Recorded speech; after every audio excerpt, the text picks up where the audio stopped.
વાતાવરણ અંગે હવામાન વિભાગે આગાહી કરી છે। રાજ્યમાં આગામી 7 દિવસ વરસાદની આગાહી છે। અમદાવાદમાં હળવાથી મધ્યમ વરસાદની શક્યતા વ્યક્ત કરાઈ। તારીખ 8 થી 23 ઓગસ્ટ સુધી હળવાથી મધ્યમ વરસાદની શક્યતા છે। પવનની ગતિ 15 થી 25 કિલોમીટર પ્રતિ કલાકની રહેશે। ત્યારે માછીમારોને દરિયાઓ ન ખેડવા માટે સૂચના અપાઈ છે। અમદાવાદમાં આજે વાદળછાયું વાતાવરણ રહેશે। રાજ્યમાં થયેલા વરસાદ સામાન્ય કરતાં 16% વધારે છે।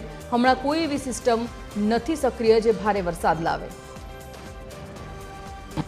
8 तारीख से 23 तारीख से लेकर अनेक स्थानों में हल्का से मध्यम बरसात का संभावना रहेगा। गुजरात रीजन में सौराष्ट्र का जो रीजन है इसके लिए एक का दो का स्थानों में हल्का से मध्यम बरसात का संभावना रहेगा। जो कुछ तटीय क्षेत्रों में है पवन का दिशा जो रहेगा दक्षिण पश्चिम से पश्चिम दिशा से पवन चलेगा, स्थिति बने रहेंगे। और स्टीप प्रेशर ग्रेडियंट के कारण स्ट्रॉन्ग विंड का भी संभावना है। जो स्पीड रहेगा 15 से 20 नॉट, गास्टिंग जो स्पीड रहेगा 25 नॉट तक जाने का संभावना रहेगा। फिशरमैन भाई के लिए दोनों क्षेत्रों के लिए उत्तर गुजरात और दक्षिण गुजरात के जो तटीय क्षेत्र है इसके लिए आज वार्निंग दिया गया है। इसमें जो स्ट्रॉन्ग विंड रहेगा स्पीड 30 से 40 किलोमीटर प्रति घंटा, गास्टिंग जो स्पीड रहेगा 50 किलोमीटर प्रति घंटा रहने का संभावना रहेगी।